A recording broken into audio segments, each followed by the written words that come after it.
القصة هذه طالع ماركم. هذا رجل يقول يوم من الأيام تناقشت أنا وزوجتي عند كلام وتناقشنا وطالع المهم طالع الكلام ورفعت صوتها علي وضربتها لين تمددت.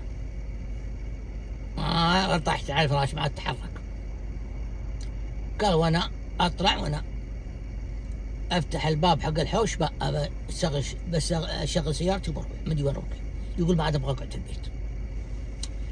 يقول لما طلعت في سيارتي وشغلتها يقول لقاني من قدام سيارة جاتني من نحلتني.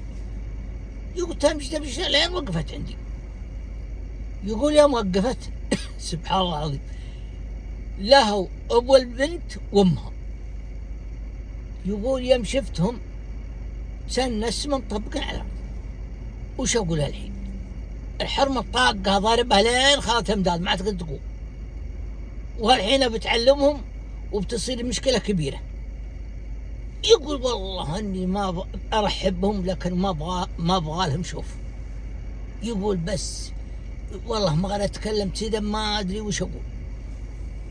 يقول ما شفت الدنيا كلها كومت فوق راسي واقولها الحين افكر انا وش اقول لهم وش اتعذر به وش مشكله.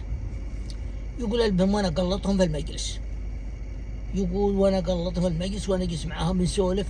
يقول انا ما ادري وش بسوي ما ادري وين بروح لكن يقول قلصتهم وقاعد بسولف معاهم واشوف الوضع كيف الطريقه وافكر وانا راسي وش اسوي. يقول اثرها سمعت صوتهم وعرفتهم. قال هو تقوم وهي تغير ملابسها تغسل وجهها تضبط تعطر كل شيء وهي تروح المطبخ وهي تسوي القهوه والشاي وتجيب التمر والحلاوه والارزاق. يقول ما عينت لو والله انا داخلت علينا بالقهوه والعلوم الزينه وكل شيء ولا هي ترحب. ابكي قامت. يقول والله يمني شفتها انتني مالك للدنيا ما فيها لا هي ترحب ما تسن حصل شيء.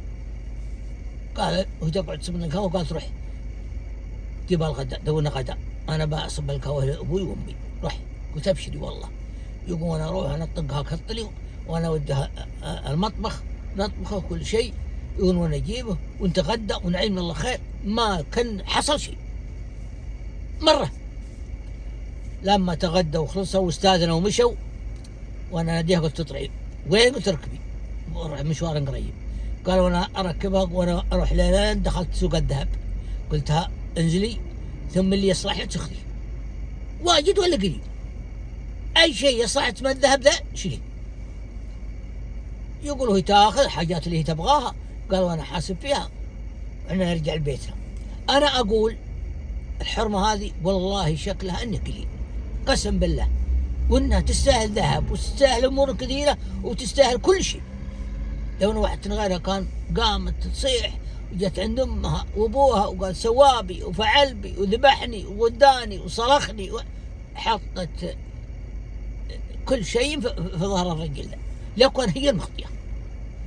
لكن هذه حرمه صاحيه وحرمه راعيه بيت وما تبى المشاكل ولا تبى اهلها يدرون عن المشاكل اللي بينها وبين زوجها ما تبى احد يدري. وهذه هي الحرمه صح. هذه الحرمه صح اللي ما ودك تفرط فيها حرمه صحيح. يوم شافت اهلها جو اصبرت وقامت وغسلت وجهها وغيرت الملابس والدنيا وجت بالقهوه والشاي والعلوم ولا ترحب تسن ما حصل شيء. والزوج برضه طيب لما شافها مسوت الكلام ذا وصار امورها طيبه وداها الذهب وقال اشتري تبغينه وشرى لها اللي هي تبيه وبيض الله وجهه ووجهها كله. لكن الحرمه عز الله انها تستاهل اكثر من الذهب بعد.